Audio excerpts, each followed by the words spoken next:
Darwin said that he believed the fossil record would show transitional species, like the long sought-after missing link, a creature that would be something more than an ape, but less than a human. Darwin knew his thoughts about evolution would stand or fall on whether or not these in-between links existed. In fact, it was Darwin himself who warned, unless transitional forms could be found in the fossil record, the theory of evolution is worthless speculation. In other words, if evolution was ever going to be proven to be true, it would first have to find fossils that showed these in-between links between various species actually existed. He speculated that when these intermediate fossils were found, they would clearly show the steps from one species to the next. That means there would be fossil records of very strange-looking creatures: fish with beginnings of legs, reptiles with primitive wings, and ape-like creatures with human characteristics. You see, the problem is Darwin's ideas were merely that, ideas, not facts. And what most people don't know is that Darwin himself expressed doubts about his own ideas. Firstly, why, if species have descended from other species by insensibly fine gradations, do we not everywhere see innumerable transitional forms? Why then is not every geological formation and every stratum full of such intermediate links? Geology assuredly does not reveal any such finely graduated organic chain, and this, perhaps, is the most obvious and gravest objection which can be urged against my theory. Charles Darwin. The problem is, no intermediate fossils have ever been found. That's right, you heard me correctly. Not a single intermediate fossil has ever been found. Since in theory there would be millions of them, that's a pretty amazing fact. Yes, it appears the missing link is, well, still missing. There's not even a single example of an intermediate fish. Over the years, there have been claims by scientists that such creatures exist. Surely you've seen them in books and magazines and on TV. But when examined, the results have always been the same. The physical evidence, the scientific evidence, shows that the creatures are always nothing more than a member of a complete species, and not a transitional intermediate species at all. And despite the fact that there are drawings of such intermediate creatures in your children's textbooks, amazingly, not a single one is a genuine, tangible example. Not only that, the fossil evidence shows that new species appeared suddenly, abruptly, out of nothing, just like the Bible says in the book of Genesis. The key problem with Darwinism is finding hard physical evidence. Where would you look for that evidence? Well, obviously in the rocks, in the record of the rocks, the fossil record. Fossils have been collected for hundreds of years, for centuries. There are billions of fossils in every university and every museum in the world. But there are no intermediate species. You look at one strata and you find one kind of fossil. You look at the strata above it, you find a different kind of fossil. What you don't find is a gradual change. One of the greatest evidences for creation is found in the fossil record. For example, in the so-called Cambrian rocks, we find fossils of a vast array of very complex invertebrates: clams, snails, jellyfish, worms, brachiopods, trilobites, and many other very complex invertebrates. But nowhere on the face of this earth has anyone found fossilized ancestor to a single one of those complex invertebrates. Now that fact alone demolishes the theory of evolution.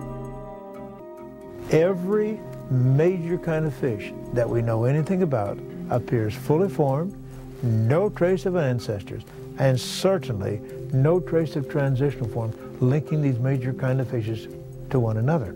Now that fact is known. Evolutionists know that.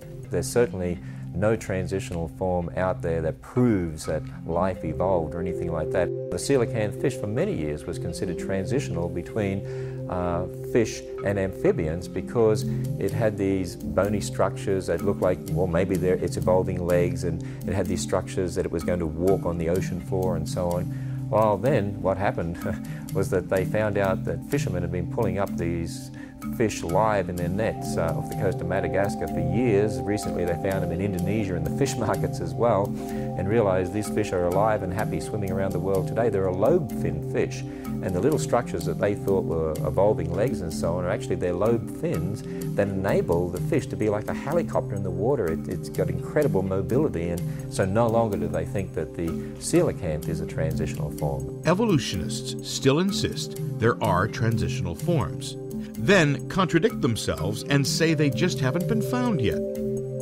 Dr. Leo Hickey of Yale University. There's really no problem finding transitional forms. Then he says just a few minutes later, Evolution acts in very short bursts. It doesn't leave many transitional forms behind. Over and over again, it's the Bible that's been shown to be right. Because the Bible tells us that God made distinct kinds of animals and plants to reproduce after their own kind, great variation within a kind. You see that in natural selection, which is not evolution, by the way. It just operates within a kind. Dr. Colin Patterson of the British Museum of Natural History wrote to aerospace engineer Luther Sunderland, "I fully agree with your comments on the lack of direct illustration of evolutionary transitions in my book.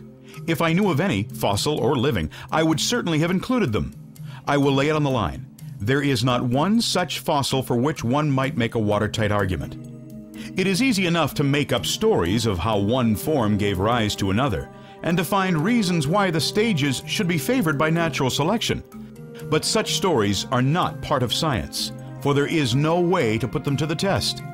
Fossils may tell us many things, but one thing they can never disclose is whether they were ancestors of anything else." The evolutionists realize that they can no longer rely on the fossil record to give them any support. What it does say to us is that the evolutionists are running scared. It seems like almost every new development in science is converging to destroy evolution. And that's true. Regardless of whether we're talking about new discoveries in astronomy or paleontology or biology, this is true. In the last decade, most of the basic pillars upon which evolution have stood have collapsed, and the theory is now in chaos. Unfortunately, at this time, the evolutionists are crying louder than ever before that evolution is a fact. Evolution is not only based on faith, but blind faith at that. The truth is, there are no examples of evolution in the fossil record, no intermediate transitional species. Out of the millions of fossils found in more than 150 years, the only thing we see are complete species. Darwin realized that the fossil record as known in 1859 did not support his theory. Darwin knew that if evolution was true, the confirmatory transitional fossils would be abundant and obvious in the fossil record. He hoped that it was only a matter of time before these fossils would be found. But this has not happened. At best, we have a few contestable fossils. The study of the fossil record is really a study of creationism. Number one, fully formed animals appear suddenly without any ancestral lineages. This is not debatable, and even in evolutionary textbooks has been appropriately named the Cambrian explosion. Number two, the lack of transitional fossils. Number three, the fossils of each animal either become extinct or remain essentially unchanged into the present. All these facts point to creationism as being true. If you want to disprove evolution, all you have to say is Cambrian explosion and no transitional fossils. To the intellectually honest person, the fossils clearly show that Darwin was wrong and the Bible is right. Have nothing to do with godless and silly myths. Train yourself in godliness, for while bodily training is of some value, godliness is of value in every way, as it holds promise for the present life and also for the life to come. 1 Timothy 4:7-8.